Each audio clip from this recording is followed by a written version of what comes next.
You were never a real father to me. You were just the man who wrote the checks." My son said those words on a Tuesday afternoon in October, standing in the same kitchen where I'd taught him to make scrambled eggs after his mother died. He was 37 years old. He said it like he'd been saving it up, like he'd been sharpening it in some dark corner of himself for years, and had finally decided it was time to use it. I didn't answer him. I didn't move. I just sat there at that table with my coffee going cold between my hands and looked at this man I had poured my entire life into, and I felt something shift inside me that I knew with absolute certainty would never shift back. It had started the way a lot of the worst conversations start calmly. My son and his wife had driven the 40 minutes from their side of Columbus to have what she had called a family discussion. She'd used those exact words in her text message. Family discussion. I remember reading it and thinking the phrasing was odd, too formal, like something you'd find in a corporate memo. But I'd set out the good coffee and a plate of those shortbread cookies my daughter-in-law always claimed to love. And I'd told myself to keep an open mind. My son's wife came in first. She always did. She had a way of entering a room like she was claiming it, her eyes moving quickly to assess everything, before her expression settled into something warm and practiced. She hugged me and said I looked great, which was the thing she said when she wanted something. My son came in behind her, and I noticed right away that he wasn't quite meeting my eyes. He did that when he was uncomfortable, had done it since he was a boy. When he broke the neighbor's window with a baseball at age 9, he'd spent 2 full days studying the floor. I recognized the posture. We sat down. My son's wife did most of the talking at first. She explained that they were in a difficult position financially. The mortgage had adjusted. The rate was brutal. The kids' school tuition had gone up for the 3rd year running. She laid it out with the practiced patience of someone who had rehearsed this presentation. And I listened, and I nodded, and I waited. Then she got to the point. She wanted me to sign my property over into a joint trust. My house, my land, out on Route 9, where I'd been planning to build a small rental unit when I retired. All of it rolled into a shared asset that she and my son could use to refinance their debt at a lower rate. She had a folder, printed pages with highlighted sections.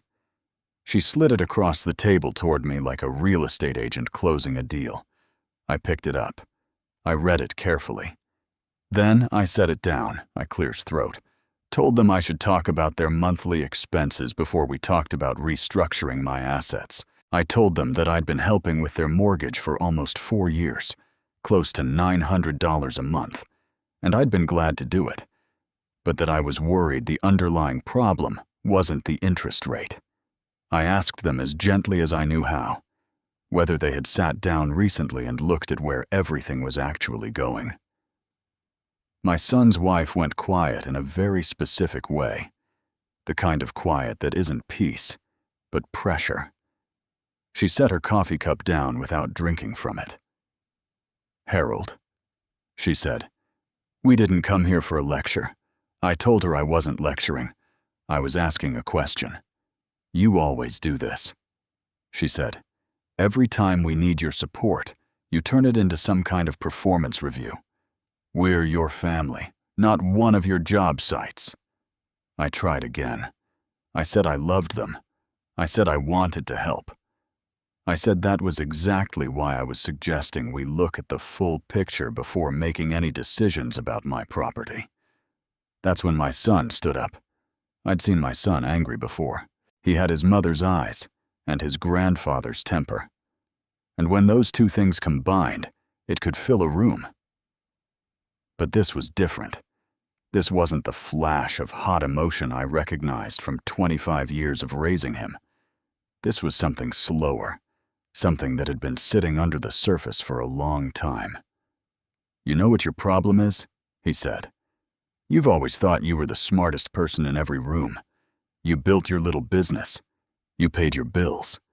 And ever since Mom died, you've acted. Like that gave you the right to judge every decision I've ever made." I started to answer, but he wasn't finished. "I spent my whole childhood watching you work. Every weekend, every holiday. You were always on a job site, always on the phone, always too busy to actually be present. And then you want to sit here and tell me about financial responsibility." His voice was shaking. "Now, but not with grief. With something harder. You think writing checks makes you a father? You think paying for things is the same as showing up?" "Son," I said quietly, "don't call me that." He was looking straight at me now, and his wife had gone very still beside him, watching. "You were never a real father to me. You were just the man who wrote the checks." The room went absolutely silent. I looked at my son's face. I looked at my son's wife's face. And what I saw in her expression was not discomfort or surprise. It was the faintest trace of satisfaction. The stillness of someone watching a plan land exactly where they'd aimed it. I stood up. I walked to the counter, poured the rest of my coffee down the drain, and set the mug in the sink with great care. "All right," I said. "Then I'll stop writing them." My son blinked. "What? If writing checks is all I've ever been to you, then there's no sense in continuing the arrangement." I turned around and faced them both. My voice was very calm. I was surprised by how calm it was. "The mortgage assistance ends today.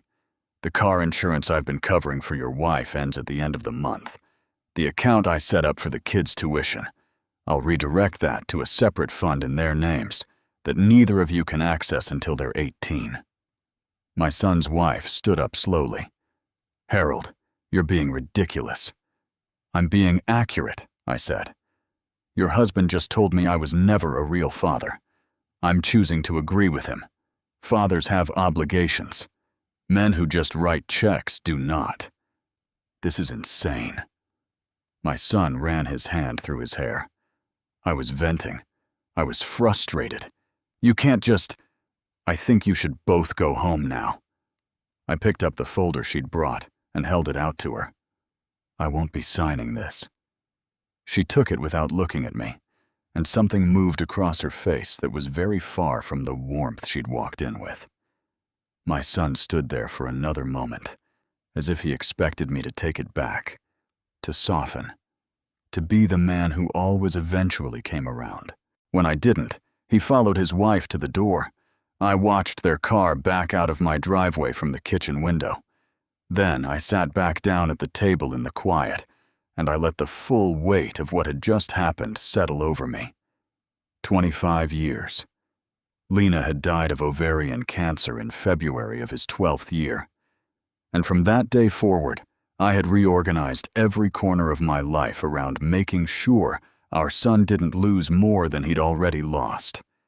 I'd turned down contracts that would have required travel. I'd coached his little league team, even though I barely understood the infield fly rule.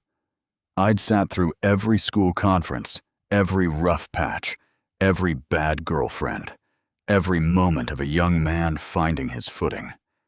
And I'd done it while running a business alone and grieving a wife I had loved more than I knew how to say. I thought about the first year after Lena died, when my son would come into my room at 2 o'clock in the morning and just sit on the floor beside my bed, because neither of us could sleep. I hadn't written a check for that. I'd just been there. But that wasn't what he remembered, apparently. Or maybe it wasn't what she'd allowed him to remember. I picked up my phone and called Pete Dawson. Pete was 39, my son's business partner, and one of the few people connected to my son's life that I'd trusted consistently.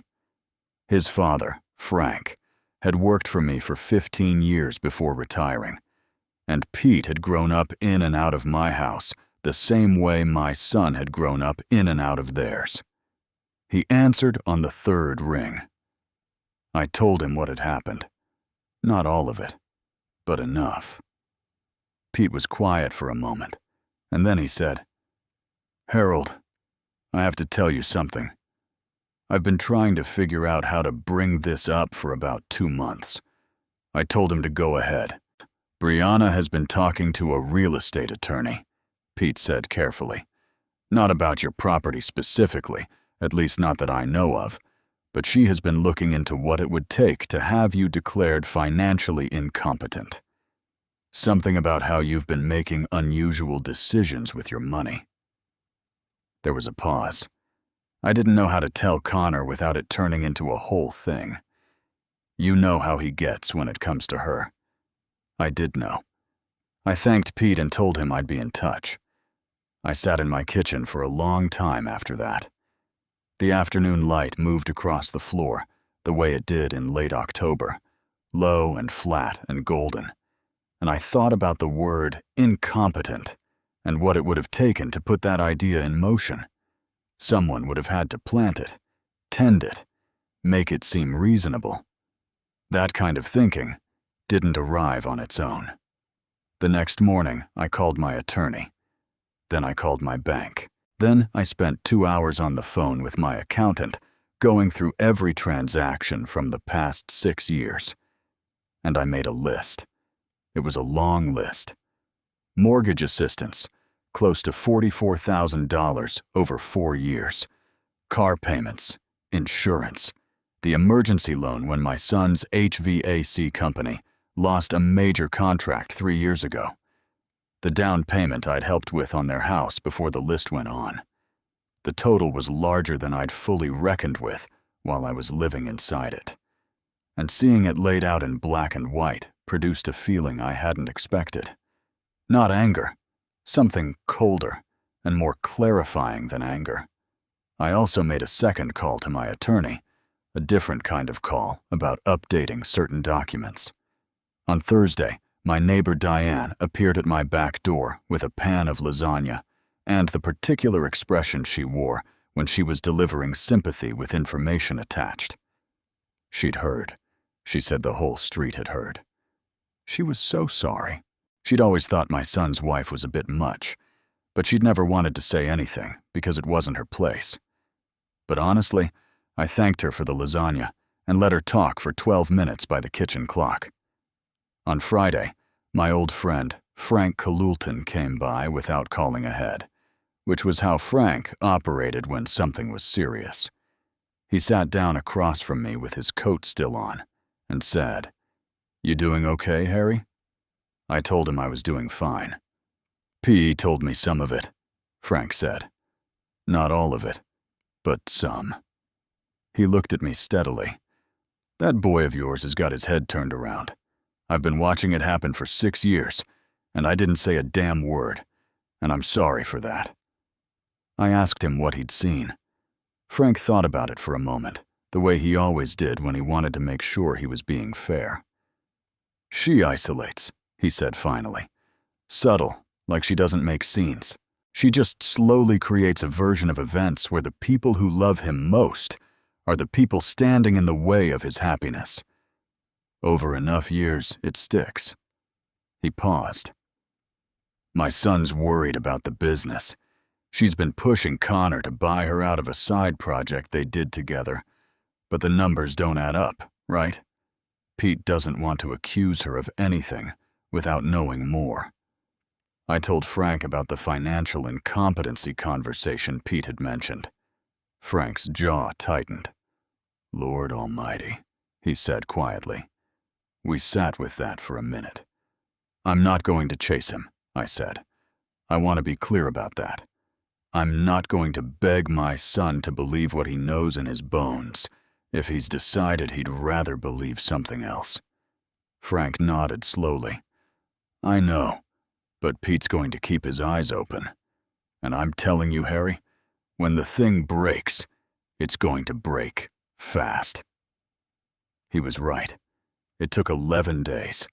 My son showed up on a Saturday morning without his wife. He rang the doorbell, which he hadn't done since he was a teenager. And when I opened the door, he looked like a man who had spent a week not sleeping. His eyes were red at the rims. He was wearing a jacket that didn't match his pants, which for my son, who had been careful about his appearance since his early 20s, meant something was genuinely wrong. I let him in. I put on coffee. He sat down at the kitchen table, and for a while, neither of us said anything. Then he started talking. "Dad," he said, and the word hung in the air between us. "I need you to know that what I said last week," he stopped. "Try it again. I don't actually believe that." I looked at him and waited. Pete found something. He folded his hands on the table, unfolded them, folded them again. In the business accounts, money that's been moved around in a way that doesn't make sense. Small amounts, but consistently over about 2 years, and the attorney she's been consulting. "Dad, it's not just about your property. She's been asking about divorce law, asset protection, how you structure a split when one partner has significantly more holdings." He said the last part like it hurt his mouth. I poured 2 cups of coffee and set one in front of him. "How long have you known?" I asked. "Pete came to me 4 days ago with the account stuff. The attorney thing I only found out about yesterday.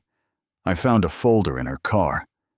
He looked up at me, and I could see the specific pain of a man whose map of his own life has just been redrawn without his permission. "Dad, I don't know how long this has been going on. I don't know what's real and what isn't. I feel like I've been walking around in a house where someone's been quietly rearranging the furniture for years, and I just kept bumping into things and blaming myself for being clumsy." I told him I understood that feeling. "What I said to you?" He shook his head. "I've been going back over the last 6 years trying to figure out where that even came from. Because it's not what I think. It's genuinely not. And I keep remembering these conversations with Brianna spread out over years, where she'd say things like, 'Your dad has always had to be the one in control.' Or, 'Don't you think it's strange that he always attaches conditions to his help? Just small things.' Things that sounded reasonable at the time. And I think he trailed off. 'You think she was building something?' I said, 'Yeah.' His voice was barely above a whisper. 'I think she was building something.' I drank my coffee.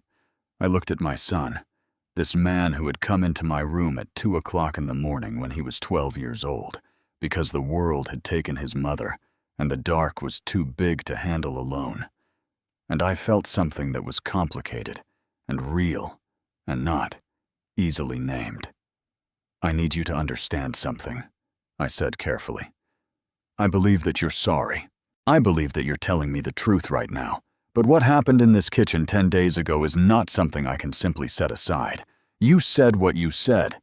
Whatever she planted, you still chose to use it.'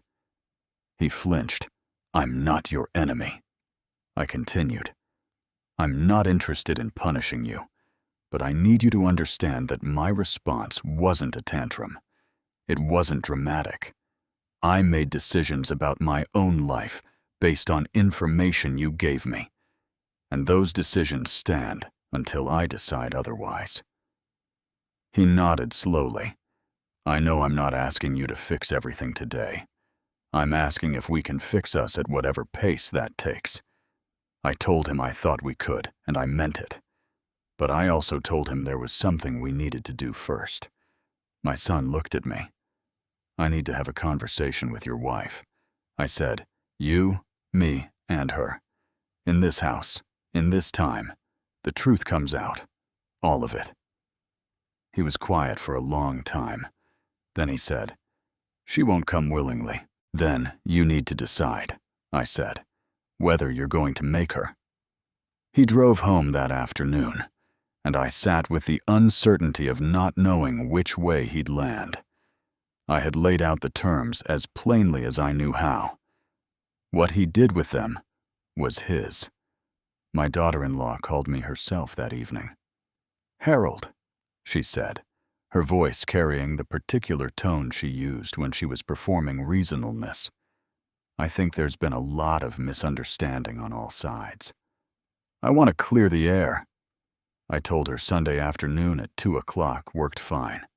She arrived early. I noticed that first. She was sitting in my driveway at 1:45, which told me she wanted the advantage of being settled before anyone else. My son pulled in at 2 on the dot, and I watched through the front window as they walked to the door separately.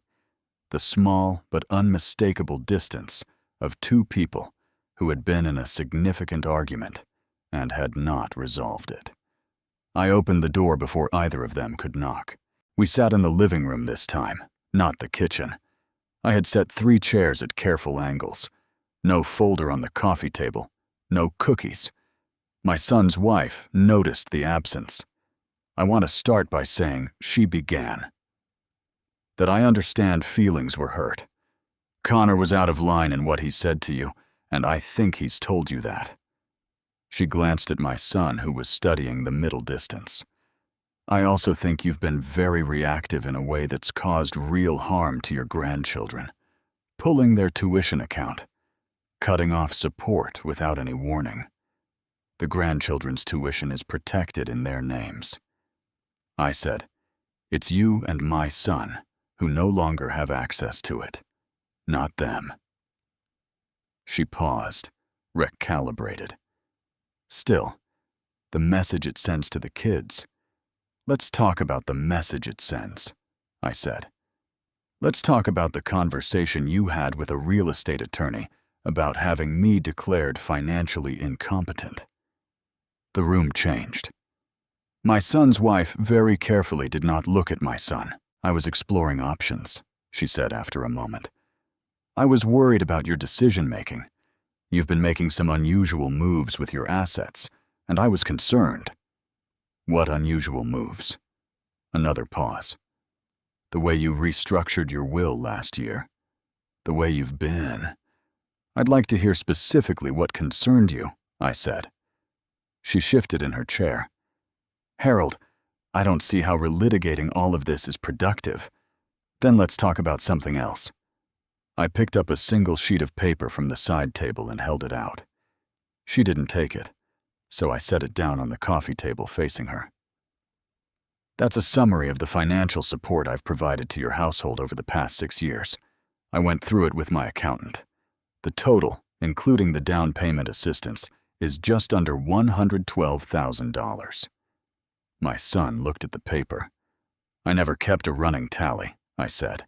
I didn't give with the expectation of being repaid. I gave because my son needed help, and I was able to provide it. And I believed I was doing it within a relationship built on honesty. I looked at my daughter-in-law directly. But you want to talk about unusual decisions with my assets? $112,000. And you were quietly consulting attorneys about my competency. I'd like to understand that. You're twisting this, she said. But her voice had lost its earlier smoothness. Brianna, my son's voice, quiet and flat. She looked at him, and whatever she saw made her stop. I found the folder. She opened her mouth. The one in the car, he continued. The one with the attorney letterhead and the notes in your handwriting about the timeline for separating assets. I've had 4 days to read it and think about it, and I'd very much like you to explain it to me, because I've been trying to, and I can't make it add up in a way that means what I want it to mean. The silence stretched out long enough that I could hear the refrigerator humming from the kitchen. I was protecting myself, she said finally. The way things have been between you and your father, the way he's always inserting himself into our decisions, I didn't know how much longer we could sustain it. I needed to know what my options were. Your options for what? My son asked. She looked at the window. In case things didn't work out and the business accounts, she went very still. Pete showed me the transaction records, my son said. His voice remained level, which I recognized as costing him something. 22 months of transfers, small ones, into an account I've never seen. I need you to tell me what that account is. My daughter-in-law was quiet for a moment that felt like it lasted much longer than it was. Then, something in her posture changed. The practiced warmth fell away completely, and what was left was something harder and more honest than anything I'd seen from her in 6 years. I was building a safety net, she said. in case the marriage ended, in case your father finally convinced you to leave me. My father has never once suggested I leave you. My son said he didn't have to suggest it directly. The way he looks at me, the way he makes me feel like I'm never enough for this family, like I'm always being measured against some standard I can't see. So, you stole from our business, my son said. Not a question. I redirected funds to protect myself and our children. Brianna. He said her name once quietly, like a period at the end of a very long sentence. She turned to me then, and her expression moved through several things before settling on something that was almost defiant. You want to know the truth, Harold? Yes. I pushed Connor to say what he said. I've been pushing it for years, little pieces at a time, because I needed him to see you as the obstacle instead of the support. Because as long as he was running to his father every time things got hard, I had no power in my own marriage. Was that wrong? Probably.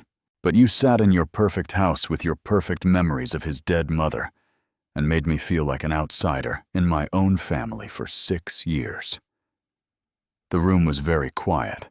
I looked at this woman, my son's wife, and I tried to find something I recognized. 6 years of Sunday dinners, Christmas mornings, sitting in the hospital waiting room when each grandchild was born. I had tried. I had genuinely tried in ways she apparently had not seen or had chosen not to credit. I'm sorry you felt like an outsider, I said carefully. I am. If I contributed to that, I want to understand it. But what you just described is not a response to feeling excluded. What you just described is a campaign. Years of it against me, against my son's ability to trust his own judgment, against the stability of people who never did anything to deserve it, except love him. She looked away. You asked Connor to say something you knew would cause irreparable damage, I continued. Not in a moment of anger, with planning, with intent. I paused. That's not protecting yourself. That's choosing harm. My son stood up. He didn't say anything for a moment. He walked to the window, stood with his back to us both, and I could see from the set of his shoulders the specific weight of a man dismantling the version of his life he'd believed in. I need you to leave, he said finally. I couldn't tell at first who he was speaking to. Then he turned around, and he was looking at his wife. I need you to go home. Get the kids from your sister's place. I'll be there tonight. Her chin came up. Connor, I need to talk to my father alone. His voice was not unkind, but it was final. We'll talk at home later. She stood. She picked up her bag. At the door, she turned and gave me one long look that I could not fully read. And then she was gone. My son stood in the middle of my living room and pressed the heels of his hands against his eyes. Dad, he said, and it came out broken around the edges. I don't know where to start. You don't have to start anywhere today, I told him. I said, I know what you said. I meant to hurt you.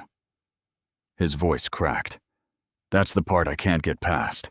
Whatever she fed me over the years, I still chose it. I picked that sentence out of everything I could have said, and I used it because I knew it would land. I thought for a moment about what to say, about the 25 years sitting behind us, heavy and real, about the morning he was born, and the way Lena had looked at me across the hospital room, like we had accomplished something neither of us fully deserved, about the terrible February, when she did, and the long road after it. Just the two of us finding our way through rooms that still smelled like her for months. You were 12 years old when your mother died, I said. And for a long time after that, you were angry. Not at me specifically, just at the whole shape of things, at what life had taken from you. And some of that anger found me because I was there to find. I understood that. I never held it against you. I looked at my son steadily. What happened in this kitchen last week was different. You're 37 years old, and you chose it. Those aren't the same thing." He nodded, eyes still closed. "But here's what else is true," I said. "I've made mistakes too. I worked more than I should have when you were young, not because I didn't care, but because I didn't know another way to hold everything together, and I wasn't always smart enough to see what it looked like from your side." I paused. I should have said that out loud more. I assumed you knew. I was wrong to assume. He opened his eyes and looked at me. "You want to know what a real father is?" I said. "A real father is a man who shows up every day for 25 years and doesn't require his son to be grateful for it. You don't owe me that. You never did. But I do need you to be honest with me. And I need you to be honest with yourself about what happened in this house and why." "I know," he said quietly. "That's where we start," I told him, "not with everything else." With that, he sat back down at the kitchen table, and I made a new pot of coffee, and we talked for 3 hours. Not about his wife, not about the business, or the money, or what came next. We talked about his mother, things he remembered, and things he'd only half remembered and had never thought to ask me to fill in. We talked about the years I'd coached his baseball team, even though I was terrible at it. We talked about a trip we'd taken to Colorado when he was 15, just the two of us, before things got complicated. We talked about what kind of man he wanted to be, and what that required him to do starting Monday morning, when the harder work of all of this would still be waiting. At one point, he said, "I think I've known something was off for a while with her, with us. I just kept choosing not to look directly at it." I told him I understood that, that too. At some point in the late afternoon, the light in the kitchen changed, and I realized we'd been sitting there for longer than I'd tracked. My son stood up to leave, and at the door, he paused with his hand on the frame. "Dad," he said, "I'm sorry, all of it, but especially for the thing I said because it wasn't true. It was never true. You were the most present person I've ever known." And I used the one thing I knew would undo that, because I was scared and angry, and she had taught me to aim it at you. He met my eyes. "I'll spend however long it takes making that right." "Don't make it right with me," I said. "Make it right with yourself. The rest will follow." He nodded once and walked to his car. I stood in the doorway and watched him drive away. And I thought about the word father and everything it contained. Not biology, not money, not the performance of sacrifice or the constant demonstration of investment. Something quieter and more durable than any of those things. The willingness to remain present to a person through every version of themselves, even the version that turned its most capable cruelty in your direction. I wasn't certain what the next months would look like. My son had decisions to make about his marriage, his business, his own accounting of what he'd participated in, and what he'd allowed. Those were his to carry, and I would not carry them for him. The financial support I'd stopped would remain stopped for now, not as punishment, but because the circumstances that had made it appropriate no longer existed in the same form. I'd redirected the Children's Educational Fund, locked it away from everyone, including myself, until they were old enough to use it. Whatever happened between their parents, that would remain. Pete called me Monday evening to let me know that he and my son had begun a formal audit of the business accounts and had consulted an attorney about the discrepancies. He didn't ask me anything. He just wanted me to know. Frank came by on Tuesday with no lasagna and no pretense, just his coat and a thermos of decent coffee. And he sat at my kitchen table and said, "You doing okay, Harry?" The same way he'd said it the week before. This time, I told him yes, and I meant it more completely. A week later, On a Friday evening, when the light had gone low and the yard was covered in the first serious leaf fall of the season, I walked out to the garage and pulled out the box I'd been avoiding for 6 years.